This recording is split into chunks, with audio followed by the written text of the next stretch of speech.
Hello everyone and welcome to today's video. Today we have some very important news for the 2026 US Senate race where the 2024 Democratic nominee Collin Allred, who lost a competitive race against Republican Senator Ted Cruz, has announced another Senate bid in the state of Texas to go against Republican Senator John Cornyn or possibly Republican Attorney General Ken Paxton. We'll get more into that later on in the video.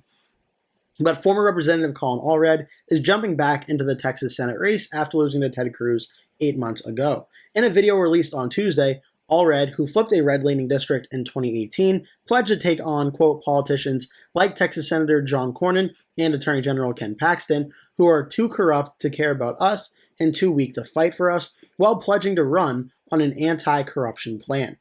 Democrats are hopeful that a messy Republican primary pitting Cornyn against Paxton, who has weathered multiple scandals in office and leads in current polling, could yield an opening for a party in search of offensive opportunities. But unlike in 2024, when Allred ran largely unopposed in the Senate Democratic primary, Democrats are poised to have a more serious and crowded primary field, which could complicate their shot at flipping the reliably red state. Former astronaut Terry Virts announced his bid last week when he took a swing of both parties in his announcement video. Representative Joaquin Castro of Texas has voiced interest, while former Representative Beto O'Rourke, who unsuccessfully ran for governor in 2018 and 2022, has been headlining packed town halls. State Representative James Talarico told Politico he's having conversations about how I can best serve Texas. Allred, a former NFL player turned congressman, leaned heavily into his biography for his launch video. He retold the story of buying his mom a house once he turned pro, but said, "You shouldn't have to have a son in the NFL to own a home. Folks who play by the rules and keep the faith just can't seem to get ahead. But the folks who cut corners and cut deals, well, they're doing just fine," Allred continues. "I know Washington is broken, the system is rigged, but it doesn't have to be this way. In 6 years in Congress, I never took a dime of corporate PAC money, never traded a single stock." Turning Texas blue has long been a dream for Democrats who argue the state's increasing diversity will help them eventually flip it. But Trump's significant inroads with Latino voters in Texas, particularly in the Rio Grande Valley, may impede these hopes. Of the 10 counties that shifted the farthest right from 2012 to 2024 presidential elections, 7 of them are in Texas, according to a New York Times analysis, including double-digit improvements in 7 heavily Latino districts. Early polling has found Allred leading Paxton by 1 percentage point in a head-to-head contest, though he trailed Cornyn by 6 points. The polling, commissioned by the Senate Leadership Fund, the GOP Leadership Aligned Super PAC that supports Cornyn, underscored Paxton's general election weakness while showing Cornyn losing the primary to losing to Paxton in the GOP primary.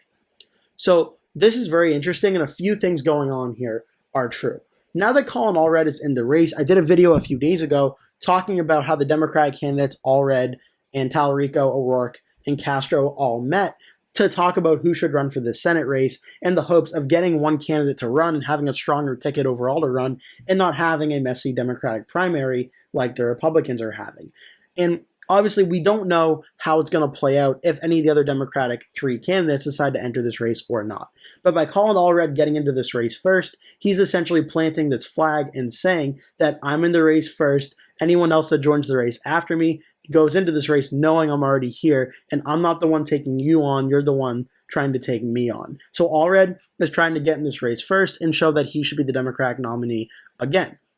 How this all plays out, we'll have to wait and see, but there is a governor's race up in Texas as well as attorney general and other offices in the state, so there are a lot of potential for Castro, O'Rourke, and Talarico to run for other races if they stay out of this. But the article is true, though. On the Republican side, it's also very messy right now. Every single poll that's been commissioned thus far has shown Ken Paxton leading over Republican Senator John Cornyn, so much so that there have been some rumors online, and Ken Paxton's been playing into this, suggesting that John Cornyn may eventually retire and not fully run for re-election next year, rather to spare himself the embarrassment of losing the Republican primary to Ken Paxton. And this is with John Cornyn hiring a lot of President Trump's top polling experts like Chris LaCivita and Tony Fabrizio to help run his campaign and trying to get support from the president. Ken Paxton is off to an early lead in this race. If President Trump were to endorse Cornyn, that may be able to bail Cornyn out. But even then, Paxton already has such a high floor of support that may not even in this case be enough to help Cornyn out. But the political article also makes a very good point. Right now, this race is listed as solid Republican for both Cook and inside elections. Salvador Crystal Ball has it as likely. Race to the White House has it as tilt. The two polls that have been done, one from YouGov, Texas Southern University, and one from Brad Parscale, another polling firm from back in April. That one I don't read into too much because I think this one certainly seems like an outlier. But the YouGov Texas Southern University poll shows Cornyn with a 4-point lead over Collin Allred. And look, I think that this poll, when everything is said and done, is going to be more towards the Democrats and the Republicans. I bet Cornyn, if he were to be the nominee, would win by a lot more than 4%. But it's still worth noting, Paxton only leads Collin Allred here by 2%, 48 to 46, with 6% left undecided. And just to give you an idea of what this looks like, back we saw in 2024, President Trump won the state of Texas, let me pull up 2024 here, by 13.7%, almost 14% of the vote in Texas. If you go back to 2012, Mitt Romney won the state by 15.8%, and then in 2016, Trump only won it by 9. So it swung about 6 points towards the Democrats from 2012 to 2016. Then in 2020, it shifted even further to the left. Trump only won it by 5.6. Democrats going to 2024 were feeling very good about the state of Texas and trying to make it more democratic, and maybe finally, like with the state of Georgia, which back in 2016 voted for Trump by 5 points and then narrowly voted for Biden in 2020, maybe they thought we can actually get Texas more competitive in 2024. Trump had a big resurgence here, won it by 13.7%. But the Senate level, it's been a little bit less Republican than that. On that same ballot, Ted Cruz, who has his own popularity issues in the state of Texas and a lot of primary polling in that race, only defeated Collin Allred by 8.5%. So he underperformed or underran President Trump by about 5 to 6 percentage points in this race. So certainly that shows that in a Senate race, for some reason, it seems it's open to be, at least for Ted Cruz, more competitive than the presidential race. Now, the Democrats' problem and solution here is John Cornyn has been slightly more popular than Ted Cruz. In 2020, which was also decently competitive, Cornyn won by 9.6% in his Senate race. Back in 2018, Ted Cruz only won by 2.6% against Beto O'Rourke. So Democrats going into 2020 were looking to contend in Texas, thinking that after such a close Senate race against Ted Cruz, then in 2020, Cornyn won by 9.6. If John Cornyn is the Republican nominee, I really don't think the Democrats are going to be able to contend this race all that much.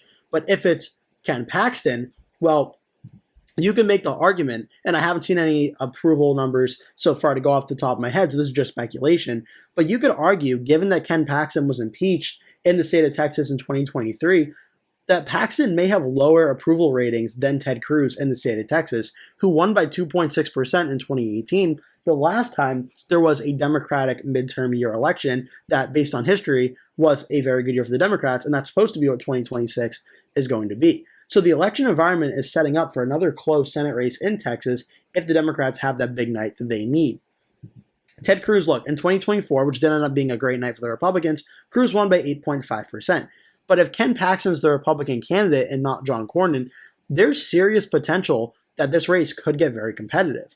I'm not saying here today that I'm predicting if Ken Paxton becomes a Republican nominee that I think he's going to lose, because at the end of the day, I don't think that he will. I think the Democrats are going to be much more competitive in Texas if Paxton's the nominee, but I do think he will be able to barely hold on. But it gives the Democrats a much better chance in the state of Texas if Ken Paxton is the Republican nominee. And the Democrats obviously are going to feel very good about this, because looking at the Senate map right now, my most recent election prediction had the Republicans winning 53 Senate seats, Democrats winning 47. And I had Texas going as likely Republican. But what if Ken Paxton is the Republican nominee? Well, let's say Texas falls under 5%, again for the first time since 2018 at the Senate level. This could actually be good for Democrats even if they don't win in Texas. Let's say the Republicans have to throw in a lot of money to save Ken Paxton here and keep this race Republican. That may actually hurt Republicans if the Democrats have a fundraising advantage, big if, but if they do, Democrats could then have more money to go on the offensive in Michigan, in New Hampshire, in Maine, in North Carolina, in Georgia. And what if that resulted in the Democrats having a great wave election where North Carolina and Maine, two states that were both very close in 2024, North Carolina, and one that voted Democratic in 2024, what if they both flipped to the Democrats because the Republicans weren't able to defend the map due to how bad Texas was in the election environment being so well to the Democrats?